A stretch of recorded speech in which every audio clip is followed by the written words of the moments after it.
We can make the distinction between two different kinds of people.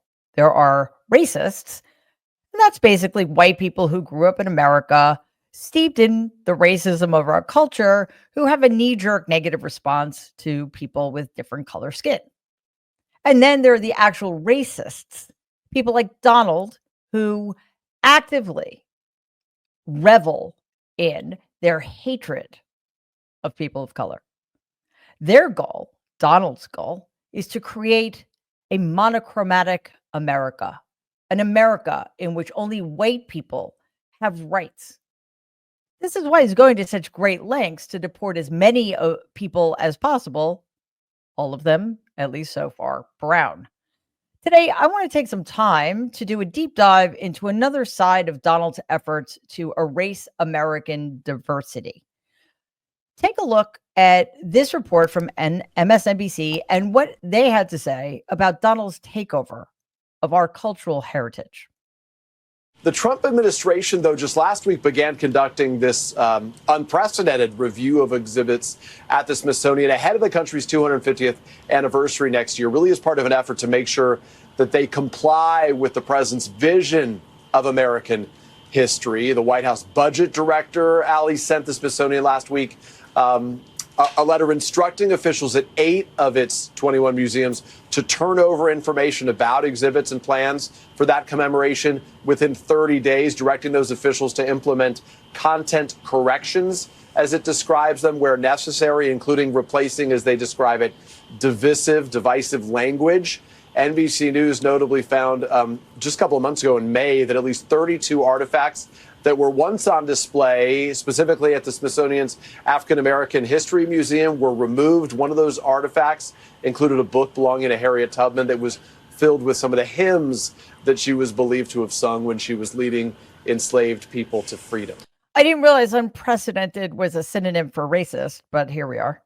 The New York Times released an article this week chronicling Donald's efforts not just to eliminate diversity in America, but to make the very mention of diversity taboo.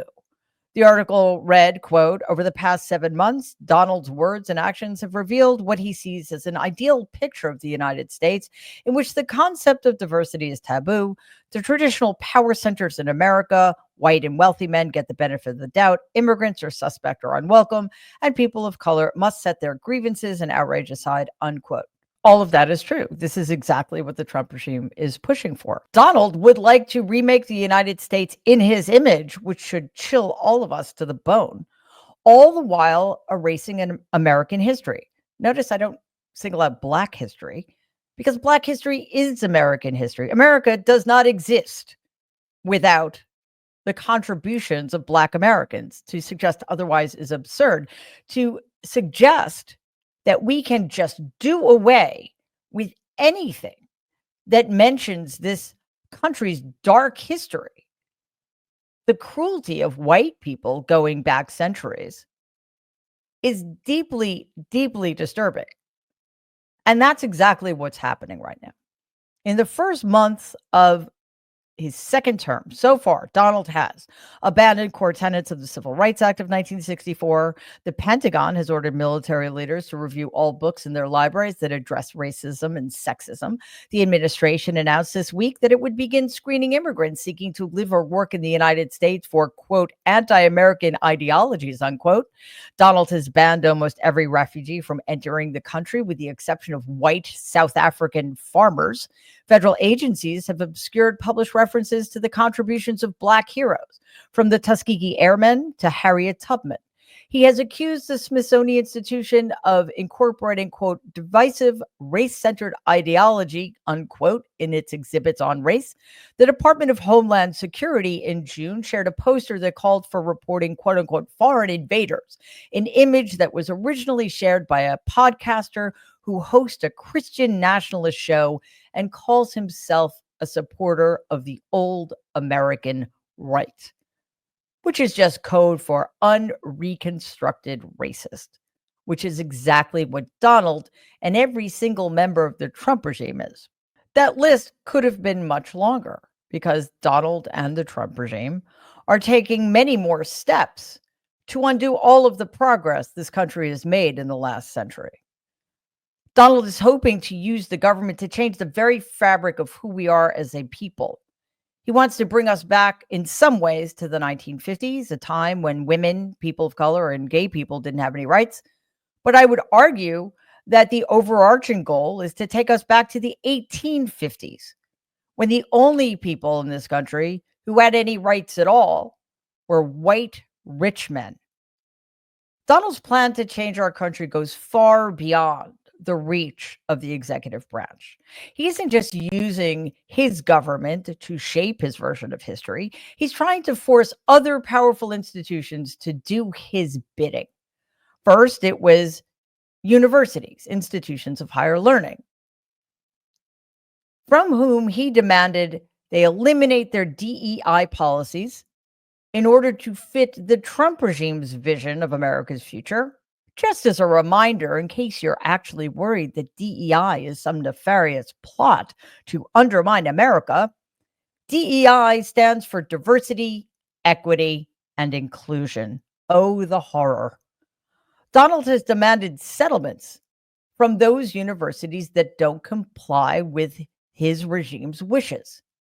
And he's gotten his payday because even though institutions like Columbia and Harvard have massive endowments, Harvard's to the tune of $54 billion, instead of standing up and fighting for the intellectual freedom of their universities and their students, they caved. Columbia, quote unquote, settled with the Trump regime for $200 million, and Harvard University lit $500 million on fire just to appease Donald Trump. Donald Trump has attacked the Smithsonian museums this month, forcing essentially another hostile takeover of those institutions, telling the museums that he and the White House would soon be taking control of their exhibits, as if they understand what that even means. They plan to remove exhibits that address topics like slavery, sexuality, and immigration. And I'm pretty sure you can imagine what so offends them about these kinds of exhibits. They do not want Americans to know the real history of what it was like to be an enslaved person in this country, to be a member of the LGBTQ plus community, and certainly not what it's like to be an immigrant of color.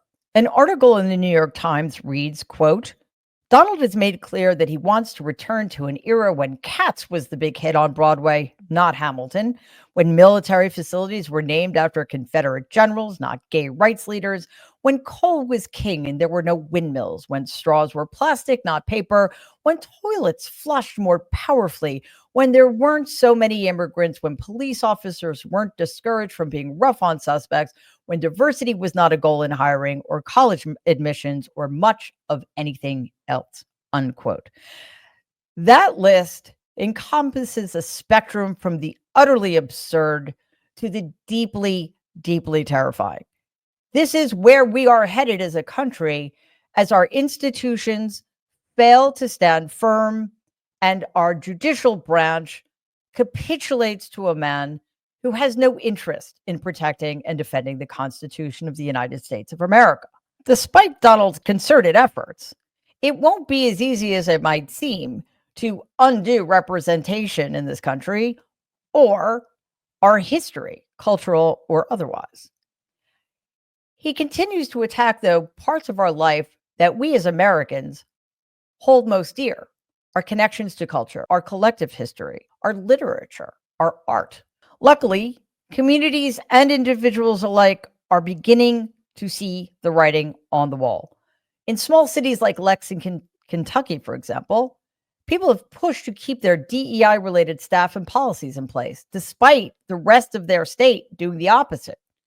Why? Because these people value DEI. They understand the importance of diversity, equity, and inclusion. Companies like Apple, Costco, and Old Navy, to name a few, are doing the same. Apple shareholders, for example, rejected a proposal to end the company's DEI programs, with programs that include partnerships with historically Black colleges and universities, and a racial equity initiative that provides training and outreach in downtown Detroit. Universities, from small liberal arts schools to colleges in the South, have pushed back as well, with faculty and students demanding DEI policies stay in place. In the midst of the Trump regime's onslaughts against what it means to be American and the resistance many people are putting up, we have to remember that Donald cannot change our society if we refuse to let him. He and his fascist thugs cannot undo decades of progress unless we let them. They cannot erase our rich history, as difficult and troubled as it is, if we don't let them. We have to remember who we are as a country, and that means facing squarely where we came from. Please take a second and like and share this video. It'd be awesome if you could subscribe to the channel. If you're listening to us in podcast form, please follow us and give the show a 5-star rating, because it really does help other people find our content. Thanks.